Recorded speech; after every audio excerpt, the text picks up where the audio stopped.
Now, even 6% is still pandemic rate, but I mean, this is in comparison to other parts of Zambia and other parts of Southern Africa where it can be 16, 17, 18, 19% prevalence rate, right? Yes, yes. I think Uganda have got their rate down to about 6%, but that's still an urgent issue.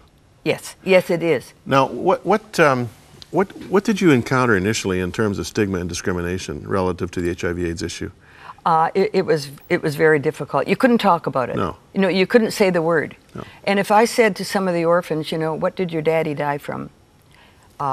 Witchcraft. Right.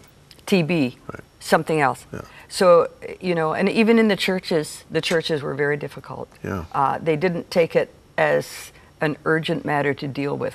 They didn't do anything with it for a long time.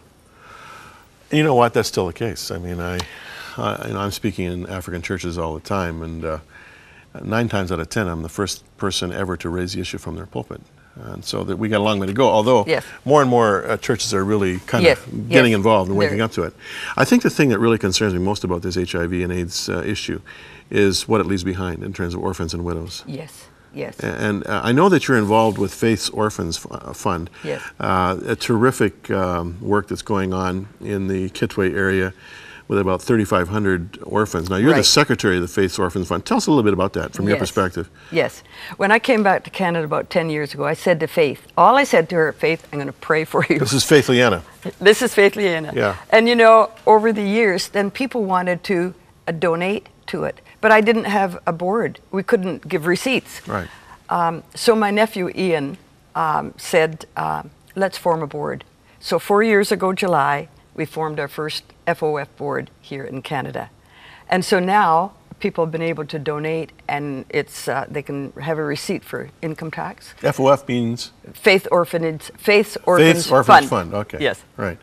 And I mean, I've talked to her. She is an outstanding person, preacher's kid, right? With, that's right. 4 children of her own, lovely woman. Yes. A nurse. Yes, a nurse. Did you work with her when she was nursing? She was trained in our hospital. I supervised her doing medicines and injections. And then we had a Bible class, and Faith came to my home for Bible. Now, she told me as while she was a nurse that she began to be concerned about orphans. Yes. Did she talk to you about it in the initial stages? Yes. When I was leaving the country, she talked about it. She said, you know, how should I go? Should I have an orphanage, or should they be cared for back in the village? Yes. You said in the village. In the village. Which was wisdom.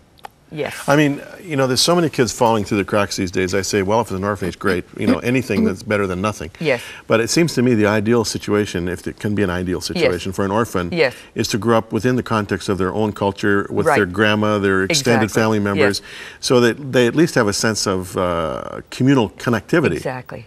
That's always roots. Yeah. It's always home. And so when they grow up, they have a sense of home. Exactly. Yeah. Yes.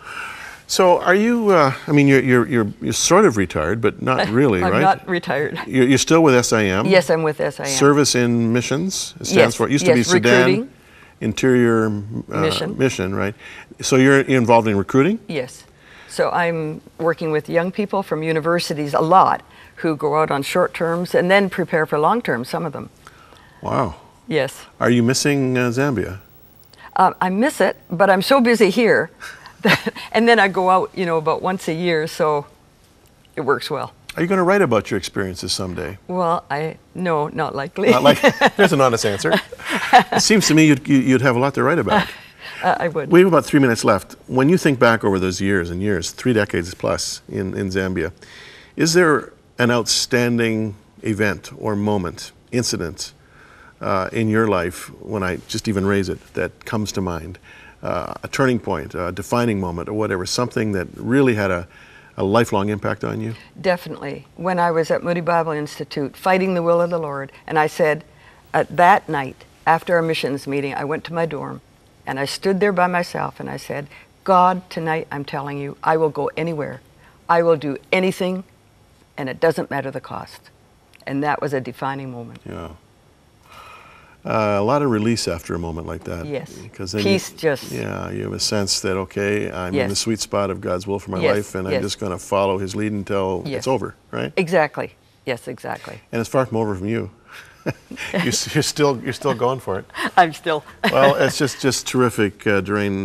Thank you so much for coming our way. Thank you. Doraine Ross is her name, and as you've heard, a woman with outstanding and vital involvement in a very needy world.